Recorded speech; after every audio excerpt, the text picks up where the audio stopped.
Hey there guys, so I want to thank you for joining today's live stream as always. So for today's live stream, we're going to be, let me check this real quick. Okay, so just want to make sure everything's running properly because it was kind of slowing down for a second. So as far as for today's live stream, we're going to be talking about tracking your fitness goals and sort of how to basically optimize the way you track your fitness goals and how to get to them and reach them more efficiently, I should say. So that's what we're going to be primarily talking about today. One thing I want to mention before I get into, talking about this topic is that I really want to encourage you guys to sign up for my email newsletter. I create a newsletter every week that I send out every Monday. And for that newsletter, I usually relate it to the topic that I'm talking about in these midweek presentations. So I really encourage you to sign up for that. If you want the link to that, let me know. I will try to repost it again. Um, I know I have at least over 40 people who are signed up for the email list, which is really cool. So I really want to encourage you guys, if you don't have that, if you haven't signed up for that email newsletter, I really would like you to sign up for it. Just let me know that you want the link to sign up for it. All you need is your name, your email, and I think it asks for birth date. Um, so that's basically all you need to sort of get started on the email list. Again, I send them out every Monday morning usually. It's usually the days that I send them out. But again, I work on a newsletter every single week and I'll send them out weekly. I'll also send other information to your email, such as when I'm doing these particular live streams, just to send a reminder. Or if there's any other changes that are being made, I'll usually try to mention that as well. Um, but I just wanted to mention that because I usually try to relate the newsletter to sort of the topic that I'm talking about in these live streams, and sort of a way to give you notes as well, something that you can sort of take with you and read outside of just watching the presentation itself. So just sort of keep that in mind that I sort of try to relate those two together and try to, give you more information related to the topic that we're talking about on these Wednesday live streams. So again, we're talking about today is tracking your fitness goals. That is the primary topic. We're going to be going over various things, but let's go ahead and get started. So, tracking your fitness goals is essential for staying motivated, measuring progress, and making necessary adjustments to achieve the desired result. There are several effective methods to track your fitness goals, and that's what I'm going to sort of go over today. I'm going to go over, multiple different methods that you can try out. You can, there's more high-tech methods, and then there's more, I don't want to say primitive, but there's more, like pen and paper top methods. Different methods you can try out, which I'm going to discuss.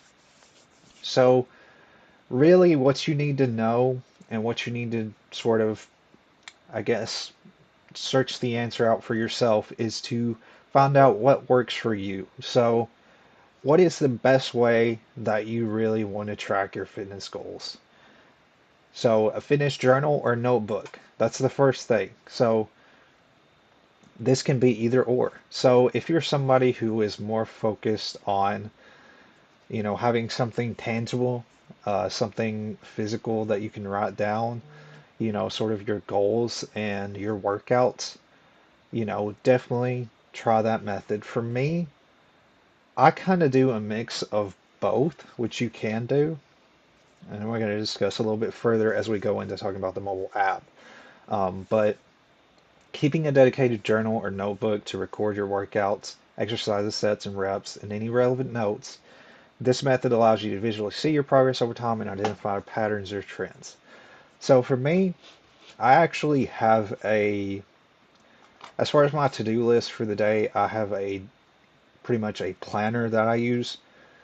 I know that's sort of old school, but for me, that is the best way that, I can keep track of something. Some things I like to use as in paper form versus just using on my phone because I feel like I can track something better that way. I mean, it just depends on what you're comfortable with.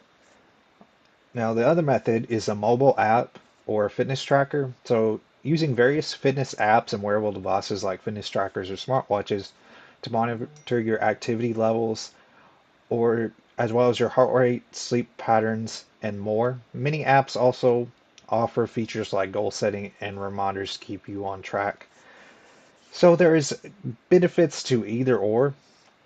The big benefit and draw with mobile apps and fitness trackers is that you're able to keep track of various metrics in real time. So you got your heart rate, you've got your sleep patterns, as well as being able to have a reminder sent to you basically to keep you on track for your goal. So this is actually a method that I use. I mean, it's sort of outside of fitness in a way, but it's a method that I use to keep track of my water intake. I guess you could say it is pretty much connected to fitness, but I use an app to sort of keep track of my water intake. But then when I'm doing my to-do list, I use a journal. So it just depends on what you're comfortable with, what works best for you as far as tracking your goals. But you need to have one of these particular methods to keep track of your fitness goal and to sort of see how you're progressing and the trends that you're making over time. So that's sort of what I wanted to explain here is, are you more of somebody who wants to have a physical journal or notebook to use to track your goals, or are you somebody who likes to use the more modern, sort of using a app or using a fitness tracker? So it just depends on what you're comfortable with. And you can use both too if, you have an efficient way to use both of them at the same time. So, SMART goals. So this goes again into talking about how, we sort of track over time, our goals, but also being able to identify specifically what we're trying to pursue with our specific goals. And I've talked about this in the past. I bring it up over and over again because it is really important to, be able to identify exactly what you're wanting to sort of pursue with your specific goal and how you want to get there and solve that problem. So SMART goals is, or SMART, I should say, is basically an acronym sort of describing these various methods on how to create a goal. So specific is the first, which is S. So you want to be precise and clearly define what you want to achieve. You want to avoid vague or general statements. Ask yourself the following questions to make your goals specific. Measurable, you want to establish concrete criteria to measure your progress and determine when your goal is achieved. Quantify your goal so you can track your success. Attainable is A. You want to ensure your goal is realistic and attainable. While it's good to aim high, setting unrealistic goals can lead to disappointment and frustration. Realistic. So your goal should align with your overall objectives and be relevant to your life or aspirations. Timely, which is T. You want to set a specific time frame or deadline for achieving your goal. A timeline adds urgency and prevents procrastination. So in general, this is sort of the basic blueprint in setting up a proper goal. So again, sort of going back through this, and this ties in to tracking your goals because before you actually track your goals, you do need to identify exactly what your goal is that you're wanting to achieve, with your fitness journey. You want to have your goal to be specific. You want to clearly define what that is that you want to achieve. You want to be able to measure your progress, which goes into tracking, and determine when that goal is achieved. You want it to be attainable. You want it to be realistic. You want to, the difference between attainable and realistic. So basically, attainable means setting a goal that you are able to complete. You know, being able to avoid any sort of frustration or disappointment. You do want to have really good goals, that you want to strive for, but you want them to be, in a manner to where you are able to attain them. So realistic is somewhat different from attainable. So realistic means that you want your goal to be aligned with your lifestyle in mind. So the best way that I can, sort of find the aspect of realistic is, let's say that you, for example, you don't have a pool nearby and you're wanting to swim. So you're probably maybe, let's say, 20 or 30 miles from maybe a local pool. And your goal is you want to swim so and so miles. So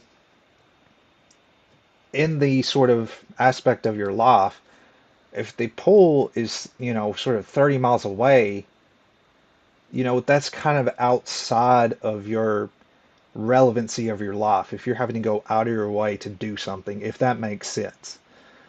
So you want it to be realistic with your overall lifestyle, the things that you're able to do in your daily life normally.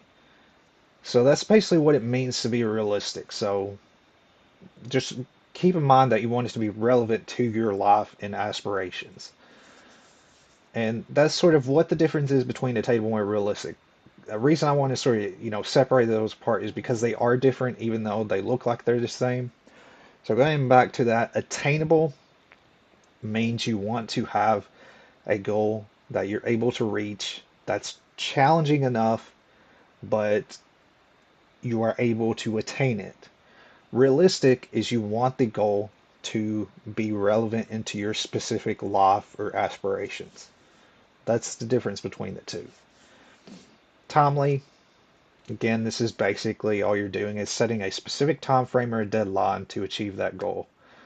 Um, Much like how I set up contracts for clients or how they join in the program, there's usually a commitment level that they decide that they want to achieve their goal towards or they want to commit to. That sort of creates a time frame for the duration of how committed they are to that specific goal, basically. Again, that's sort of adding a sense of urgency, and it allows you to sort of stay on track towards reaching that goal.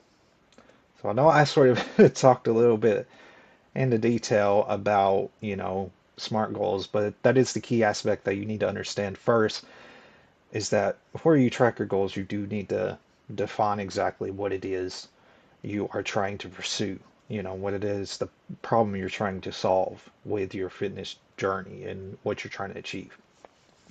Okay, so what we're going to talk about next is tracking your physical progress. So this is something that I usually mention to any sort of potential client that I work with. These are some aspects that I mention to them. The first one is measurements.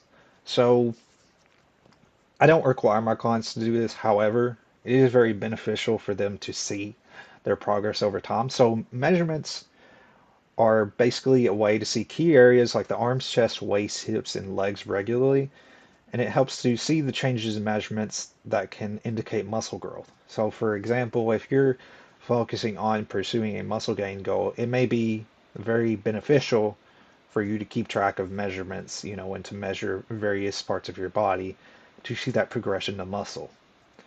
So that is one key aspect that you can sort of track physical progress. Progress photos, this is very simple. You want to capture photos of yourself from different angles regularly, maybe on a monthly basis, weekly basis, whatever you're comfortable with. Ideally, every few weeks. Visual changes may not be apparent day to day, but comparing photos over time can reveal progress. So that's another way that you can sort of track your physical progress. Strength improvements. This is something that you can basically identify yourself and see as you're going through your workouts how you're progressing with your strength. So keeping track of how much weight you can lift for different exercises, seeing your strength increase is a positive sign of muscle gain. When you're sort of getting started and you're, starting with a specific weight and then, over time you're noticing that weight is becoming lighter or it doesn't feel as heavy, That's how you know that you're getting stronger. So, you need to progress to a heavier weight. That is a good sort of way to track your progress as well as to seeing those improvements in strength. This is primarily you that's going to notice that because as you're going through workouts, you're going to you notice that, this weight is lighter than it used to be. I noticed that myself when I had first started weightlifting, how something like 30 pounds I thought was really heavy, but it's nothing now. It's nothing for me to lift that, you know. So that's a really good positive sign that you're gaining muscle and that you're gaining strength. So they're all, we're all talking about sort of tracking your physical progress, your overall appearance outside. So remember to set benchmarks. So this sort of goes into basically to what we talked about at the beginning as it relates to sort of, determining exactly what sort of method you want to use to track your specific goal. So keeping a workout calendar, you want to plan and schedule your workouts on a calendar. Tick off completed workouts and celebrate your consistency. This method helps you stay organized and accountable. Again, you can do this in various ways. You could do it as a journal, or you could do it, through a fitness app or mobile app to keep track of that. Keeping track of PRs. So PRs, you probably heard that term thrown around, but basically what that means is a personal record. So basically, the way to describe it is if, say you're keeping track of your weight and maybe one week you were lifting 130 pounds and the next week you tried moving to 140 pounds. So that would basically be your personal record for that specific weight, if that makes sense. So keeping track of your personal best in different exercises or activities, celebrating PRs can be a great source of motivation and drive you to push further. Another great method to sort of keep track of your goals as well. Weekly and monthly review. This sort of goes into my program as well. Um, Again, I don't want to sell my program completely because I want to give you good, tangible information here. But I do want to mention that as far as for my program with my clients, I usually every 4 weeks, which is basically monthly, I do a weekly check-in or basically a 4 week assessment. There's multiple terms that I have for it, but it's pretty much a monthly check-in call where I basically sort of discuss their goal, yes, but to also sort of assess their progress, seeing how they're doing with their workouts, seeing how they're doing with their nutrition, and things of that nature. So I do sort of a monthly check-in with them every 4 weeks with all the clients that I work with, just to sort of see how they're progressing. And if you're doing it on your own, of course, it is very essential that you should regularly review your progress, identify what's working well, what needs improvement, and use the information to adjust your plan and set new goals. The review is really a great way to sort of see where you're at, basically, just to identify specifically, you know, what you're progressing towards and what you're sort of lacking in various areas. So, sort of remember all this and take note of this stuff because this is all important to helping you sort of keep track of your fitness goal and getting you to that, sort of dream outcome, that you're seeking. So, accountability. This is another great method. Again, this wouldn't necessarily be required, but for some people, it is sort of a really important aspect of reaching their fitness goal. So, you might want to consider working with a fitness coach, personal trainer, or workout buddy. So having someone to share your progress with can provide additional motivation and accountability, which is pretty much my job itself, is to provide accountability to my clients to, give them the motivation to keep pushing through the workouts. Some people need that. They need that motivation to get there. Some people don't. It just depends on the type of person you are and how self-motivated, you can be. But, it varies from person to person. But having that accountability, because I've worked with a coach before, you know, in relation to my coaching business, and it does help, to have that accountability for somebody to sort of be able to identify, you know, sort of how you're progressing through their eyes, and, it's a different sort of, it's almost like a second opinion because you're having somebody, you're seeing progress yourself, but you're also having somebody else to sort of identify any issues that they see with you reaching your goal, especially when you have a personal trainer, because, when you're working with a personal trainer, they are likely certified and they're going to be able to identify any issues you have sort of getting to your fitness goal. But again, the accountability aspect is really dependent on person to person. If you're really someone who needs, another person to help you, that's totally fine. There's nothing wrong with that. Some people need that extra accountability to get to their goal. So, fitness assessments. So, I sort of discussed this a second ago when I talked about the 4-week assessment, but we're going to sort of expand a little bit upon that. And I'm going to relate it some to my workout program that I offer my clients. So, but another thing, keep in mind that this is very much in line with keeping track of your fitness goals as well. So, conducting periodic fitness assessments such as body composition tests, flexibility assessments, and functional movement screenings, these can provide a comprehensive view of your progress. They're a great way to track your progress. Fitness assessments provide a starting point to gauge your current fitness level, helping you understand where you stand and what areas need improvement. Assessments offer objective data that can be tracked over time. This helps you monitor progress, make informed adjustments to your routine, and stay motivated. Assessments can reveal muscular imbalances or movement dysfunctions, enabling you to address these issues before they lead to injuries.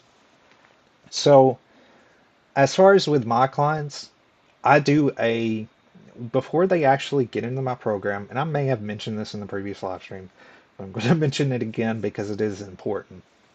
So, when my program, or excuse me, when my clients get started on my program, I actually have them to do, it's basically like a prerequisite assessment. And what this assessment is it's basically a flexibility and postural assessment.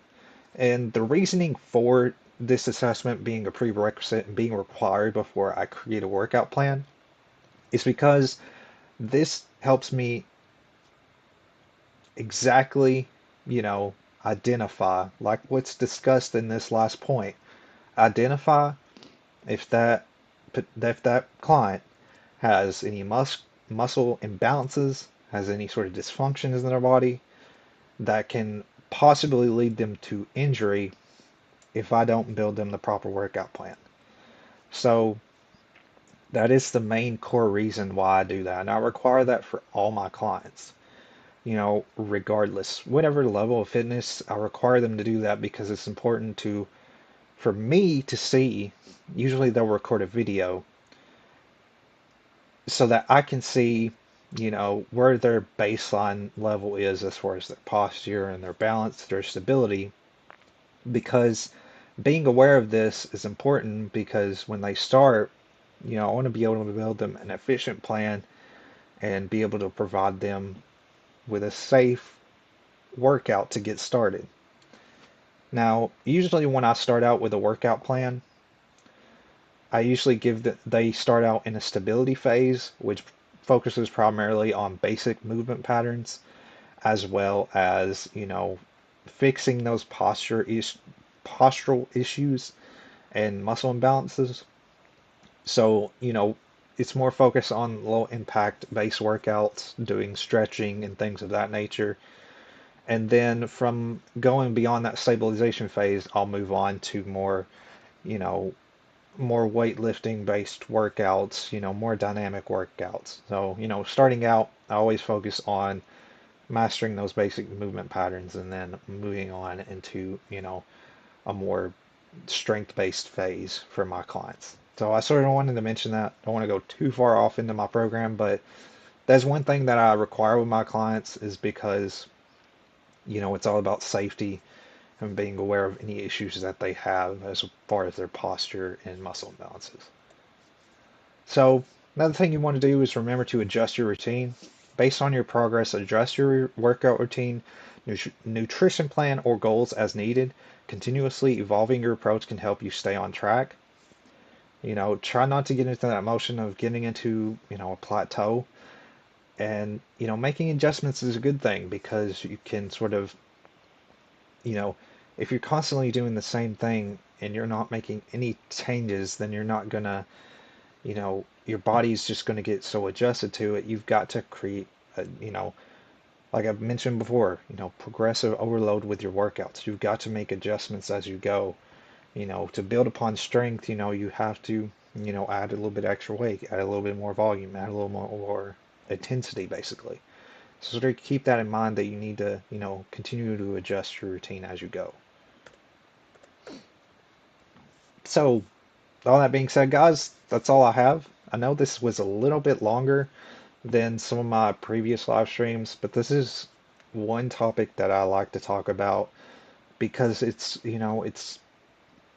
pretty much the first thing you should know before you're going into starting a workout routine is to identify specifically what you're trying to pursue. That's the first thing you should know before, getting started with any routine is just to answer that question. What am I trying to, what am I tracking this goal for? What am I trying to achieve? What is the problem that I want solved? So I hope that you guys found this informative. Again, I encourage you to sign up for the email list that I offer. I do a weekly newsletter every single week. I send them out on Monday, and they usually relate back to the topic that I discuss here on these Wednesday live streams. Um, and it's just another way for me to give you notes, that you can sort of take with you outside of what I talk about here. But with all that being said, if you have any questions or feedback, you can email me. You can also text or call me with the number I've provided here. And if you want to learn more about my program, feel free to ask. I don't mind, if you have any particular questions about anything, feel free to ask me. If it's about any topic that I talk about, that's completely fine too. I'm open to any questions that you have. You can also visit my website. Again, I'm working on adding my own specific domain so that it's a better website address. But as of right now, that is my current website address. And I'm trying to make new adjustments to it as I go through and, give you guys more information regarding the program or my online fitness program, I should say. So thank you guys again for taking the time to check out these live streams as always. I'll have another one set for next week, and I will share that event with you guys, the event page, pretty soon. But with all that being said, guys, I'll see you guys next week in our next live stream. If I get any new live streams coming up, I will be sure to let you guys know in advance. But as of right now, I will still have another live stream next Wednesday at 12 Central Standard Time. So thank you guys, and I'll see you guys in the next live stream.